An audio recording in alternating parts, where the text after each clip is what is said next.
Donc, avant de répondre à la première question, j'aimerais tout simplement relater un certain nombre de faits que peut-être beaucoup de Nigériens ignorent.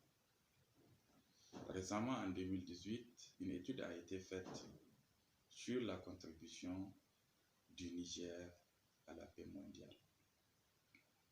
Vous n'êtes pas sans savoir que maintenant, on parle de paix dans le monde et non pas de la paix d'un tel ou d'un tel pays. Parce que tant qu'il n'y a pas de la paix quelque part, cela peut avoir des répercussions sur d'autres pays. Et c'est pour cela qu'en 2018, cette étude a été faite pour voir à quel niveau le pays, le Niger, contribue à cette paix mondiale. Et il se trouve que dans cette étude, le Niger occupe le 19e rang mondial, je dis bien mondial, des pays contributeurs à la paix dans le monde. Il occupe le 13e rang sur le plan continental et le 7e dans les pays francophones. Et cela traduit la volonté du Niger à contribuer à la paix dans le monde. Le Niger a très vite compris que la paix ne se limite pas chez soi. Et tant qu'il n'y a pas de paix dans le pays voisin ou dans le pays voisin du pays voisin, il n'y aura jamais de paix dans son pays. Et c'est pour cela que depuis les années 90, le Niger a commencé à envoyer des troupes dans le monde dans le cadre effectivement de ce maintien de paix. On se souvient, dans les années 90, le Niger a déjà envoyé des troupes dans le Golfe, dans le cadre de la guerre du Golfe. Le Niger a envoyé des troupes en 1997 au Libéria, dans le cadre de la pacification du Libéria, donc pour contribuer à l'ECOMIL. Le Niger a également envoyé des forces en Guinée-Bissau en 1999, dans le cadre de l'ECOMOG Guinée-Bissau.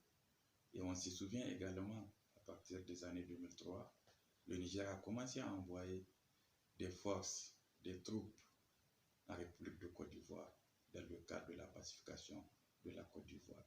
Et cela a duré près de 14 ans que le Niger a envoyé des troupes, a continué à envoyer des troupes en Côte d'Ivoire, donc de 2003 à 2017.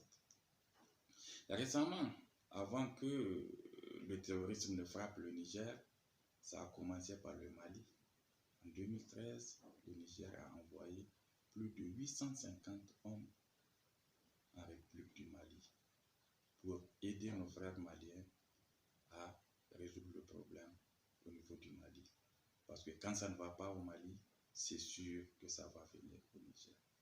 Et très malheureusement, ça a débordé, ça a atteint le Niger, puis le Burkina, et on ne sait pas là où ça va s'arrêter. Et vu l'ampleur de la chose, je pense que c'est tout à fait naturel et légal que le Niger puisse faire appel à cette solidarité internationale pour résoudre ce fléau qu'est le terrorisme. Parce que beaucoup de gens ignorent l'ampleur de la chose. Et c'est cette ampleur qui nécessite plus de force, plus de capacité, plus d'hommes et plus d'équipement. Et je ne suis pas choqué de voir la présence des forces françaises. Je ne suis pas également choqué de voir la présence des forces américaines et non plus choqué de voir la présence des forces allemandes et d'autres forces internationales qui sont venues en aide pour le Niger. Parce qu'il s'agit de cela.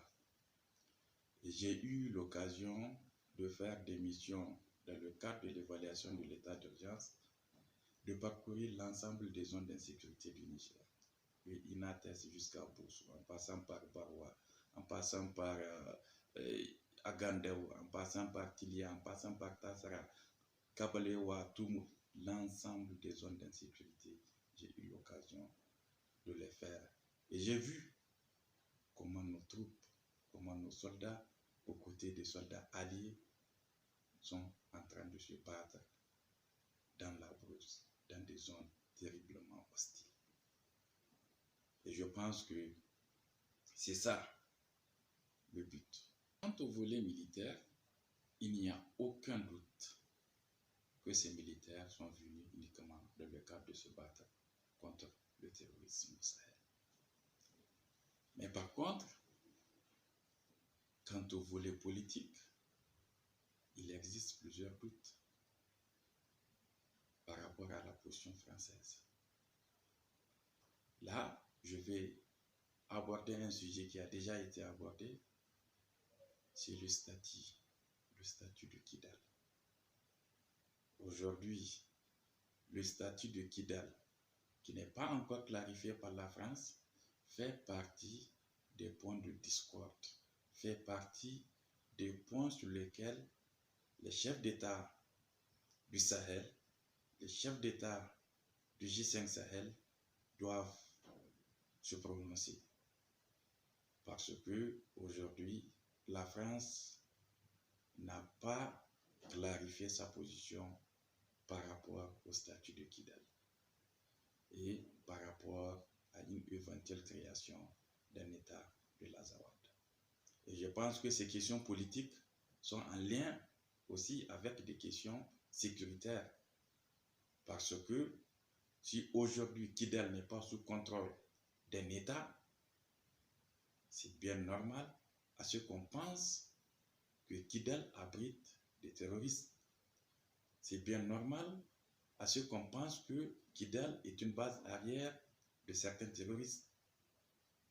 Parce qu'on ne peut pas penser que Kidal est suffisamment sécurisé par la population de Kidal, parce qu'il n'existe aucune force formelle, légale, régulière à Kidal. Et dans ce cas, moi, je pense que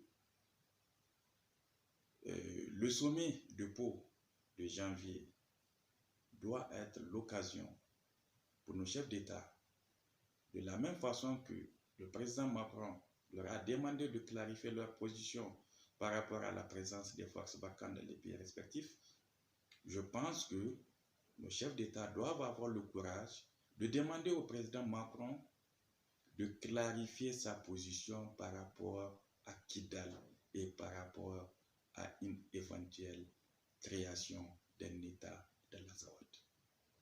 C'est un problème politique qui doit se résoudre de manière politique et diplomatique.